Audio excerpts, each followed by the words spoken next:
오늘 함께 살펴보실 말씀은 민수기 18장 1절에서 7절 말씀입니다. 여호와께서 아론에게 이르시되 너와 내 아들들과 내 조상의 가문은 성소에 대한 죄를 함께 담당할 것이요 너와 내 아들들은 너희 제사장 직분에 대한 죄를 함께 담당할 것이니라. 너는 내 형제 레위 지파 곧 내 조상의 지파를 데려다가 너와 함께 있게 하여 너와 내 아들들이 증거의 장막 앞에 있을 때 그들이 너를 돕게 하라. 레위는 내 직무와 장막의 모든 직무를 지키려니와 성소의 기구와 제단에는 가까이 하지 못하리니 두렵건대 그들과 너희가 죽을까 하노라. 레위는 너와 합동하여 장막의 모든 일과 회막의 직무를 다할 것이요 다른 사람은 너희에게 가까이 하지 못할 것이니라. 이와 같이 너희는 성소의 직무와 제단의 직무를 다하라. 그리하면 여호와의 진노가 다시는 이스라엘 자손에게 미치지 아니하리라. 보라, 내가 이스라엘 자손 중에서 너희의 형제 레위인을 택하여 내게 돌리고 너에게 선물로 주어 회막의 일을 하게 하였나니 너와 내 아들들은 제단과 휘장 안의 모든 일에 대하여 제사장 직분을 지켜 섬기라. 내가 제사장 직분을 너희에게 선물로 주었은즉 거기 가까이 하는 외인들은 죽임을 당할지니라. 아멘. 어제 본문 맨 마지막 절인 17장 13절에서 하나님의 진노를 경험한 이스라엘 백성이 여호와의 성막에 가까이 나아가는 자마다 다 죽사오니 우리가 다 망하리이까? 라고 물었습니다. 오늘 본문은 이 이스라엘 질문에 대한 하나님의 대답입니다. 오늘 본문 1절을 보시면 여호와께서 아론에게 이르셨다라고 시작합니다. 민수기를 읽어보면 새로운 단락이 시작될 때마다 여호와께서 누구에게 말씀하여 이르셨다라는 말이 자주 등장합니다. 대개는 여호와께서 모세에게 말씀하여 이르시고 라고 시작하죠. 그런데 아주 가끔은 여호와께서 모세와 아론에게 말씀하여 이르셨다라고도 시작합니다. 그런데 오늘 본문 1절과 내일 본문 8절에서는 모세 이름은 등장하지 않고 여호와께서 아론에게 이르셨다라고 시작합니다. 이것은 7, 8장에서 언급되는 일들이 제사장들과 또 나아가 레위인들의 직무에 관한 것임을 알려줍니다. 가장 먼저 하나님께서는 아론에게 너와 내 아들들과 내 조상의 가문들은 성소에 대한 죄를 함께 담당할 것이라고 말씀하십니다. 여기서 너와 내 아들들, 곧 아론과 그의 아들들은 제사장들을 가리키고 내 조상의 가문, 즉 아론의 조상의 가문은 레위인들을 가리킵니다. 하나님께서는 제사장들과 레위인들 모두 성소에 대한 죄를 담당하라고 말씀하셨습니다. 여기서 성소에 대한 죄를 담당하라는 말은 이스라엘 백성 중 아무나 성소에 접근하지 못하도록 해야 한다는 말입니다. 앞서 살펴본 민수기 2장을 보면 성막을 중심으로 이스라엘 12지파가 동남서북으로 진을 쳤고 3장에서는 제사장과 레위 지파가 더 안쪽으로 성막 가까이 동남서북으로 진을 쳤습니다.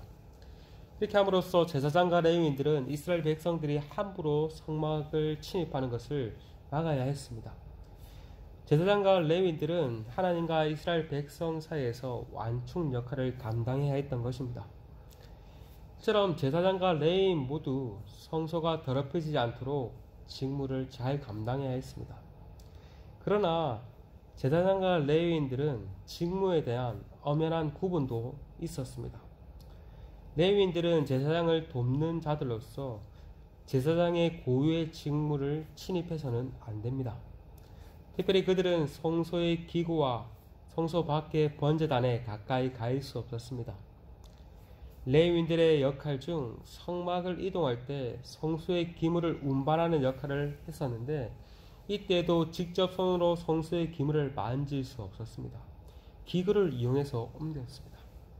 그런데 만일 레위인들이 자신의 제한된 직무를 망각한 채 성소의 기구를 만질 경우 그들뿐만 아니라 너희들 곧 레위인들을 관리 감독해야 할 책임을 맡은 제사장들 또한 죽을 것이라고 말씀하십니다.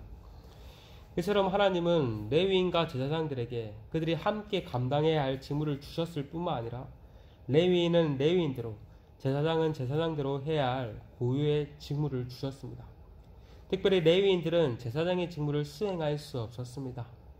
그런데 레위인이 자신의 직무를 못마땅하게 여기고 제사장이 해야 할 직무를 하려고 한다면 심판을 면할 수 없습니다.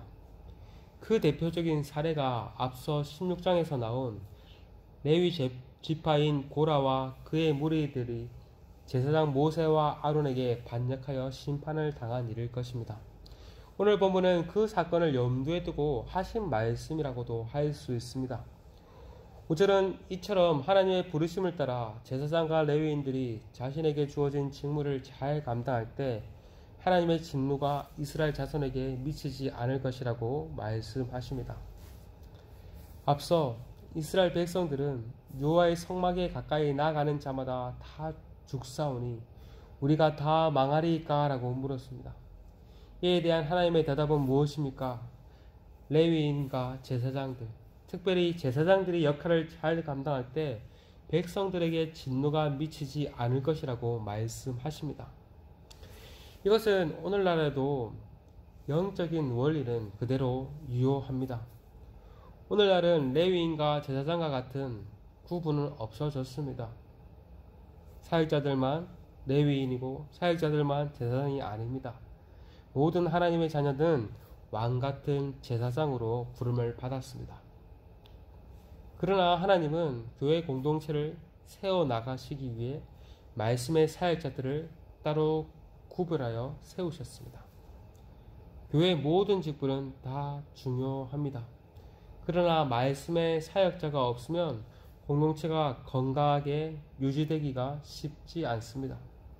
그렇기 때문에 말씀을 맡은 자들의 역할은 더 막중하다고 할 수 있습니다.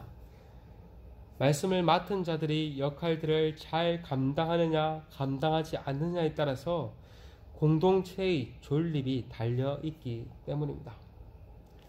그러므로 모든 성도의 책임은 말씀을 맡은 자들이 말씀 사역을 잘 감당할 수 있도록 협력하고 기도하고 도와야 할 것입니다. 단순히 말씀을 맡은 사역자들은 사역자들만을 의미하지 않습니다. 구역장님들, 또 교회학교 교사들까지도 포함한다고도 할 수 있습니다. 우리는 그들을 위해서 그들이 말씀을 맡은 사역들을 잘 감당할 수 있도록 기도해야 합니다. 그럴 때 여러분과 여러분의 자녀들이 영적인 유익이 있을 것입니다. 그렇기 때문에 오늘 말씀에서 정말 이 레위 지파가 제사장들을 조력자로서 잘 도왔던 것처럼 오늘날에도 우리가 말씀을 맡은 자들이 그 말씀을 잘 감당할 수 있도록 말씀 사역을 잘 감당할 수 있도록 여러 모양으로 돕고 무엇보다도 기도해야 될 것입니다. 위대한 말씀의 사역자였던 사도 바울은 자신의 말씀 사역을 위해서 기도해 줄 것을 교회에 요청하였습니다. 하물며 오늘날의 말씀의 사역자들을 위해서 우리는 기도로 도와야 할 것입니다. 그러할 때 피차 정말 영적인 유익이 있을 줄 믿으며 나아가 우리 공동체가 더욱더 하나님 보시기에 합당하게 건강한 공동체로 세워질 줄 믿습니다. 오늘 말씀을 붙잡고 기도했으면 좋겠습니다. 특별히 말씀의 사역자들을 위해서 기도했으면 좋겠습니다. 말씀을 맡은 말씀의 사역자들, 목회자들, 구역장님들, 교회학교 선생님들이 정말 이 일을 잘 감당할 수 있도록 성령 충만할 수 있도록 은혜를 허락해 달라고 기도하시고, 또한 우리의 공동체에서 하나님께서 각자의 부르심과 역할에 따라서 또 여러가지 직무를 세워주셨는데 그들을 모두가 잘 감당함으로써 교회 공동체가 아름답게 세워질 수 있도록 은혜를 허락해 달라고 지금 함께 기도하시겠습니다. 함께 기도하시겠습니다.